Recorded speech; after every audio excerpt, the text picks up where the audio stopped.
Vraiment, c'était un lieu un peu magique parce que, comme tu peux le voir, il y avait partout, il y a toujours des voitures. Et des voitures pour enfants. Personnellement, j'avais une certaine affection pour ce grand-père qui gardait des jouets d'enfants pour nous. Parce que je n'imaginais pas que c'était pour autre chose. La seule chose, c'est qu'il n'était pas tellement enthousiasmé quand on grimpait dans les voitures et qu'on jouait. Cette petite voiture-là, par exemple, c'est des voitures qui étaient tirées par des chèvres ou des moutons. C'était pas toujours des chevaux. Là, c'était tiré à la main. J'adore cette grosse poignée là. C'était une petite sculpture un peu médiocre, enfin qui n'avait rien de très particulier, et elle a été coupée en deux par mon père qui l'a transformée en poignée. Je trouve ça très chic. La caractéristique de cette collection, c'est que c'est la collection d'un homme. Un homme qui avait vraiment un espèce de génie pour recueillir les objets qui semblaient anodins et qui, réunis par lui, prenaient une couleur et un parfum extraordinaires. Il avait cette faculté que moi je trouve extraordinaire de faire voir les choses. Cette collection donc d'Émile Hermès a été poursuivie après par son gendre, Robert Dumas. Elle est continuée aujourd'hui, en particulier par Jérôme Guérand, qui semble montrer la même qualité, le même génie. Parce qu'il n'y a pas tellement de musées dans Paris qui sont restés dans leur cadre, où on les voit comme le collectionneur les a réunis. Dans cet étage, il y avait partout des vues. Il y avait cette vue-là, où on voyait des gens dans le bas du magasin. Il y avait aussi une porte vitrée et les gens qui travaillaient, je crois que c'était la comptabilité. Enfin, tout ceci fourmillait de monde. Regarde comme c'est beau cet étrier-là. On dirait ce chrysanthème, on dirait presque un objet 1930. Il y a une simplification, c'est un très beau travail où les nervures des fleurs sont indiquées par une petite brillante. C'est magnifique. Voici la fleur là, tu vois, que je viens de te montrer. Elle est beaucoup plus jolie encore en original. Elle vient se mettre comme ça sur le trousquin de la selle. Parce que les selles japonaises sont composées d'un arçon, comme ça, en bois, qui vient se poser sur ces deux panneaux qui protègent le cavalier. Chaque année, Hermès développe un thème, et ce thème est l'occasion de sortir des carrés, des objets illustrant ce thème. Il y a un truc qui me manque. J'ai un petit machin qui me manque. Ici, je ne sais pas si on le voit bien, là, il y a le portrait de Baucher par Cabanel. Regarde ces deux regards de cheval et de l'homme si proches l'un de l'autre et représentent un des grands génies de l'équitation. Baucher a été un homme exceptionnel au XIXe siècle qui a failli bouleverser complètement toute l'équitation française. Il a commencé par décontracter le cheval avant de lui apprendre quoi que ce soit. Et dès que le cheval avait une résistance, il s'arrêtait et il l'obligeait par des petits chatouillements, par des petites vibrations, il obligeait le cheval à se décontracter et à mâcher son meurs. On mettait à peu près 2 à 3 ans pour arriver à dresser un cheval qu'il soit docile, qu'il ne bouge plus dans les rangs. Et avec la méthode de Baucher, en 9 mois, il arrivait à produire, je dirais, un cheval complètement soumis. Et Donc il y a eu des conversations avec le ministère de la Guerre, avec les autorités sous Napoléon III, parce qu'on a failli adopter sa méthode.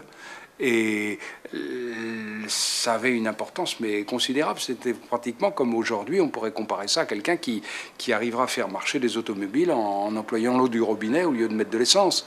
C'était véritablement une invention extraordinaire. Et finalement, son système n'a pas été retenu parce que il avait raison, mais il fallait, pour pouvoir suivre sa méthode, être tout de même d'une finesse équestre qui n'est pas donnée à tout le monde. C'est vraiment là le flair formidable d'Émile Hermès, c'est que ces objets-là n'étaient pas regardés parce que c'était même des objets un peu démodés, parce que tout ce qui était... Enfin, bon, ça c'est exotique, mais quand il collectionnait des étriers du 19e, c'était comme, je ne sais pas, mais collectionner aujourd'hui des bicyclettes usagées. Enfin, le temps a donné aussi beaucoup de valeur à tous ces objets, mais lui a su le voir avant les autres. Une sorte de mal au trésor, de grenier fantastique, quoi. Alors ça, on comprend ce que c'est que les bottes de 7 lieues, hein, pour les enfants. Elles avaient un avantage, c'est que leur poids, finalement, équilibrait le cavalier. Même s'il s'endormait, il avait ça le vissait pratiquement au cheval, puisque le poids qu'il avait dans les jambes... Comme les fenêtres sont hautes ici. Hein? Oui. Mais toute la maison a été complètement transformée. Parce que c'était pas du tout comme ça au départ. C'est rien que l'architecture de cette maison est étonnante, parce que c'est un peu une imitation d'un château au XVIIIe. Là, il y a deux très jolies petites sculptures. Est-ce que tu trouves que cette collection est masculine, Alice? Pas particulièrement, il y a des petites ombrelles partout qui plairaient bien à des jeunes femmes. Ou des petits sacs ravissants. Non, c'est plutôt la collection d'un fou, on dirait, non? Quand on regarde comme ça. Tous ces trucs à plumes, à Écoute, broderie, ouais. Non, ce qui est merveilleux, moi, je trouve, c'est qu'on peut toucher aux choses. ben oui. Peut-être pas le droit, Non, que... mais on a l'impression... C'est très fragile. Oui, non, mais il y a des choses qu'on n'a pas envie de toucher, mais Il faut on vous dire... on a l'impression un peu d'être chez quelqu'un. Oui. C'est ça qui est chouette. Ben, tu es chez quelqu'un. Hein. Tu vois, regarde, le même truc là, le bas de mulet d'Espagne, hein, mis avec autorité, Espagne, figure religieuse. Ah oui. Encore, on a fait un progrès, parce que quand j'étais enfant, on pensait que c'était plutôt travail de Syrie, ou même peut-être pour dromadaire. Je me semble bien avoir entendu ça. Et puis, jusqu'au jour où un Italien qui visitait la collection, on lui a dit, alors voici, nous avons là des bas de mulet d'Espagne. Il a fait, mais pas du tout, pas du tout. C'est le calesso, c'est le système d'attache que l'on trouve en Sicile. Tu vois. Et alors, cette voiture, c'est absolument diabolique, parce que, tu vois, c'est pratiquement que 2 roues. Tu reposes sur rien, et le cheval peut tourner à droite, comme ça, tu n'as pas de brancard. Donc, il est tenu par quoi, alors? Ben, il est tenu, les 2 brancards viennent s'attacher sur le... Ici, là. Sur par là, tu passes... Ah oui, d'accord, au-dessus de lui. Au-dessus de lui, tu vois, ici. Donc, tu as intérêt à avoir un animal très... Ah ben, très obéissant. Oui, je le disais tout à l'heure, là, Alexandre Dumas a raconté une balade qu'il a fait avec ces voitures-là, où il a eu la peur de sa vie, parce que ça allait au triple galop, le cheval tournant. Oui, c'est drôle, ça. Très jolie petite canne-siège. C'est vraiment parfait. Regarde, ça se plie. Moi, j'aimerais reprendre ce modèle, parce que pour dessiner, tu peux t'asseoir là, hop, appuyer ton carnet de dessin, j'ose pas m'asseoir dessus. Oui, j'ai pas envie d'être témoin de...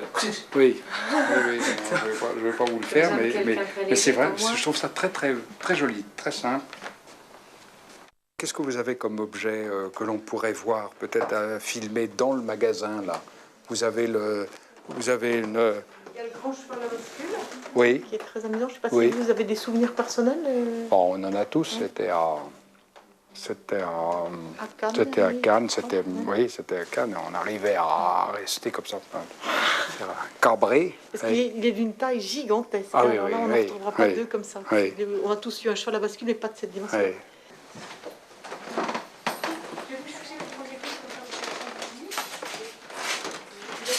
Pourquoi j'ai adoré les chevaux? Sans doute parce que on en parlait presque tous les jours à la maison, que tous les tableaux représentaient des sujets équestres, que bon papa ne nous parlait que de ça. Il faut dire, tu as peut-être du mal à l'imaginer, mais il y avait des chevaux partout. La première fois que j'ai mis les fesses sur un cheval, c'est à la campagne. C'était sur un gros cheval de labour. Et j'ai encore la sensation de ces démarches du boum, de ce cheval comme ça qui avançait. Et je crois que chaque fois que je remonte à cheval, encore aujourd'hui, je retrouve ça en me disant la chance que je peux avoir d'être là-dessus. C'est chaque fois pour moi un petit moment magique. Ici, c'est un très beau dessin de Dedreux, Alfred Dedreux. Ce dessin a été acheté par Émile Hermès, qu'il aimait tellement qu'il l'a pris comme signe de sa maison. J'ai retrouvé dans des carnets de croquis de Degas une petite note de Degas, un petit croquis qu'il avait fait en dessinant cet attelage et ce groom. Degas préparait une toile qui est très belle d'ailleurs, qui s'appelle Après les courses, où on voit une voiture au premier plan, et il voulait donc savoir comment ça se passait un cheval attelé. Il avait dessiné, il a fait une copie de ce dessin de Dedreux. Cette collection a des tas de trésors pour nous, trésors familiaux. Tu as la photo ici de Henri Hermès avec son dog cart, qui était une voiture un petit peu genre charrette anglaise pour mettre les chiens. Et on voit là, par l'attitude du cheval, à quel point, de ce temps-là, c'était vraiment du muscle, quoi. Un cheval, c'était du vif argent. Regarde là, on le voit prêt à bondir. Il faut dire que les chevaux étaient nourris d'une façon tout à fait différente d'aujourd'hui. Ils étaient un peu comme dopés. On leur donnait pratiquement que de l'avoine et de la paille. Les pauvres chevaux avaient des coliques qui correspondaient à des constipations intenses, des bouchons de paille qui les bloquaient. Mais sinon, ils étaient complètement dopés par cette avoine. Et c'était quelque chose de mener les chevaux. Julie Hermès, ici, où elle est en Amazone, où elle est bien mignonne. Et derrière nous, nous avons son costume d'Amazone, avec lequel elle montait.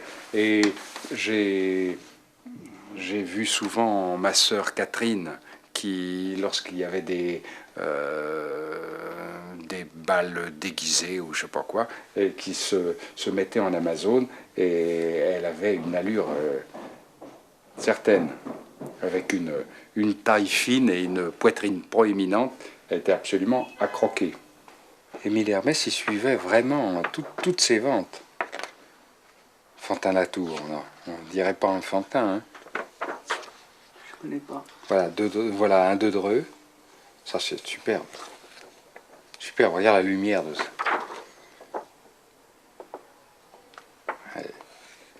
Ouais, très beau Dedreux.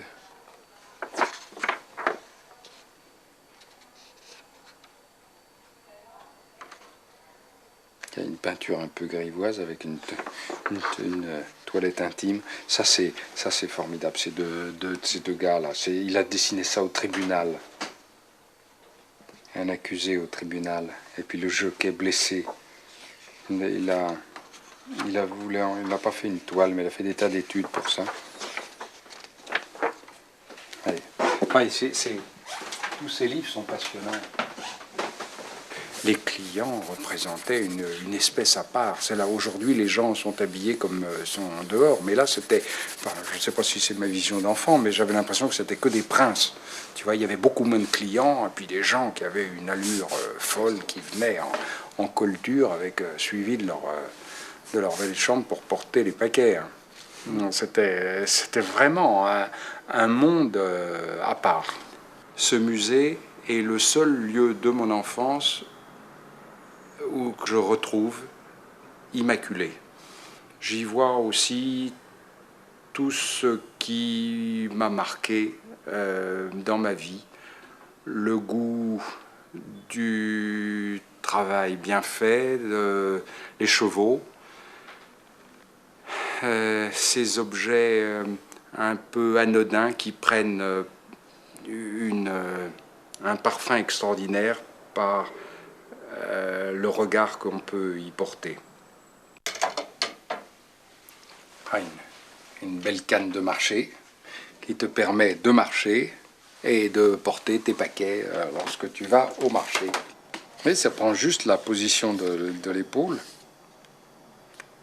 J'aurais pu travailler plus là parce que j'ai vu, c'est très fini comme travail. Je me souviens que quand je dessinais ces petits carnets de croquis, j'étais là assis en train de faire des dessins et quelqu'un avait fait visiter la collection à un monsieur très distingué et on lui a montré cette peinture et je me souviens, ah mais c'est très bien, mais c'est mon grand-père. C'était le descendant du duc d'Autriche ou je sais pas quoi, enfin, je sais pas si je dis des tas de bêtises parce que je sais pas si on peut dire un duc d'Autriche, mais enfin le type a parfaitement, oui, mais je le reconnais très bien, c'est mon grand-père.